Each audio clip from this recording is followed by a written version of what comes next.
Support for this podcast comes from St. Alphonsus Sports Medicine, offering services for sports injury and recovery, with physicians and athletic trainers who provide treatment for fractures, dislocations, sprains, strains, and other sports-related issues. More information on services at stalphonsus.org. Love Boise State Public Radio podcasts? They are free to enjoy, but not free to produce. If you can give, your support helps keep shows like Idaho Matters and Scandalize available to everyone. Donate now at boisestatepublicradio.org.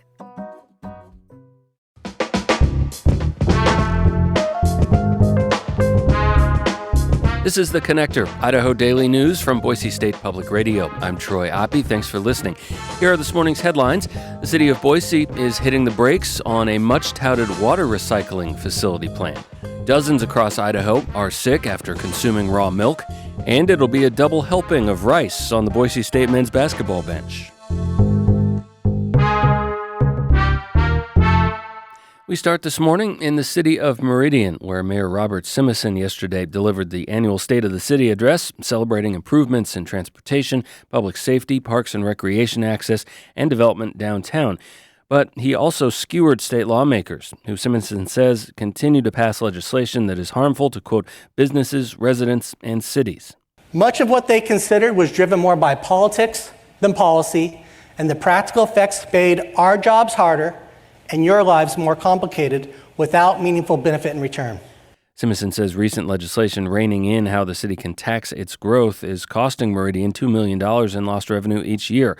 That's one of the reasons why Meridian will look to increase property taxes by the full 3% for its budget, as allowed by law in 2027, and claw back previously foregone increases for next year's budget too, largely just to maintain existing services. Those decisions will be made later this fall. Simison also says the city has formally asked Ada County commissioners to approve a levy to fund rat abatement because state lawmakers refused to take action this past session on that growing issue. A new state law limiting what flags are legal on government property means pride flags aren't flying on Harrison Boulevard during Pride Month in Boise for the first time in a decade.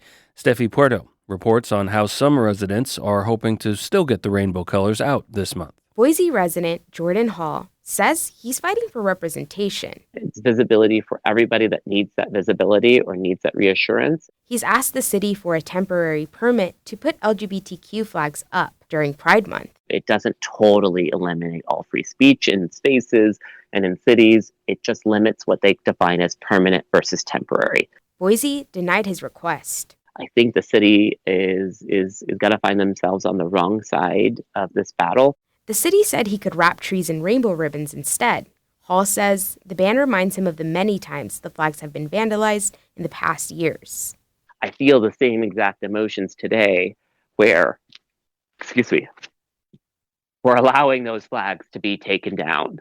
And I'm going to do everything I can, even if it's beyond the month of June, to make sure that those flags go up.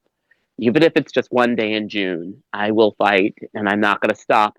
Hall is still looking into legal options to display the flags, and a group of North End neighbors is fundraising to hand out rainbow banners for people's yards. Steffi Puerto, Boise State Public Radio News. The story was first reported by the Idaho Statesman. Also in Boise, the wastewater that comes from residential, commercial, and industrial use is treated and released into the Boise River. But about 7 years ago, the city started formulating a plan to recycle some industrial wastewater to both help recharge the aquifer under our feet and for repeat industrial use. The project then was heralded as an important conservation and efficiency step. The city has gone so far as to purchase land in southeast Boise for about $20 million and announced the facility would be online as early as 2029. The project has now been paused indefinitely after costs have ballooned from around $60 million at its earliest stages to $750 million if it were to be done now, Boise Public Works Director Steve Burgos told city council members in a meeting this week. And we've seen it increase about every 2 years. It felt like it was doubling either from cost increases or a change in the scope based on feedback we were getting from the community. And so now we're landing at this number, and that's where we gotta say time out. There were other complications, Burgos said, like the recycling process not shifting processing burden away from the city's other two treatment facilities on a gallon-for-gallon basis. But cost increases were the biggest reason to pause the project. For example, plastic pipe and fittings have more than doubled in cost the last 5 years. Concrete sewer pipe is up nearly double, and other pipes and equipment is up more than 50% since 2021. Fuel costs are on the rise, of course, too. If the city had the money, it would move forward, Burgos said, adding that water will be recycled in Boise at some point in the future, but for now, it's back to the drawing board, in a sense. Separately, Boise Public Works is also trying to figure out how to keep services up and rates affordable in the coming years. Burgos told council wastewater rates will continue to rise even without the water recycling project. Recycling water is seen as a critical option amid drought conditions.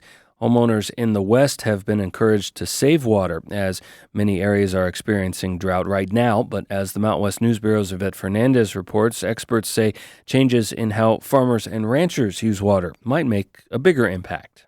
Large portions of the Mountain West states are in severe drought, with pockets that are considered extreme, even exceptional. That's according to the federal government's weekly drought monitor map. Elizabeth Cobley at the University of Nevada in Reno says the agriculture industry uses the lion's share of water. It could realize savings, she says, through strategies like better matching crops to climate conditions. If we get 12 cuttings of alfalfa for X amount of water in Arizona and we got 4 cuttings for X amount of water in Colorado, like where are the right places to grow these crops, and might there be some kind of broader transitions there? Cobley says more innovation and embracing new technologies could help the agriculture industry save more water on a long-term basis. In Las Vegas, Yvette Fernandez, the Mountain West News Bureau. Ada County passed its election audit with flying colors. County Clerk Trent Tripple's office reports the Secretary of State audited 10 precincts, 1 early voting location, and multiple batches of absentee ballots from the county. Staff from the Secretary's office and Boise State accounting students hand-counted ballots and matched results from the machine tally. All ballots and votes were accounted for, according to a news release. Audits are happening in counties across the state this week, as required by law following statewide primary and general elections. 5 people who admitted to shooting up a water pump house on Bureau of Land Management property in Payette County will pay $5,000 each in restitution to fix the pump house. BLM, in a news release, says the vandalism knocked out water service for nearby farmers in August 2023. The individuals, whom the agency did not identify by name, accepted plea agreements. It is illegal for recreational shooters to target infrastructure, signage, or other improvements on public lands. Former Boise State men's basketball player Max Rice is rejoining the team as an assistant coach. Rice has spent the last 2+ years since graduating playing overseas in Germany and in Australia, and he now rejoins his father, head coach Leon Rice, on the bench. A press release announcing his hire did not specify what his role would be. It would appear that Rice is replacing former Boise State assistant coach Tim Durea, who retired last month after a 35-year coaching career, including the last 8 seasons in Boise. Today is Protect My Public Media Day, a reminder that fact-based and local independent journalism takes all of us to preserve. Learn why Americans are coming together today to protect the future of local public media stations at protectmypublicmedia.org. And thanks for all of you who are financial supporters of Boise State Public Radio, which produces the Connector podcast for you each weekday morning. I'm Troy Oppie. Hope you make it a great day. We'll catch you back here again tomorrow.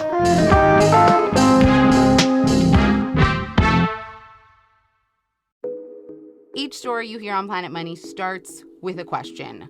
What happens if we refund tariffs? Why are groceries so expensive? At NPR, we stand for your right to be curious, because the forces shaping our world can be hard to see. Follow NPR's Planet Money wherever you get your podcasts and start seeing how the economy really works.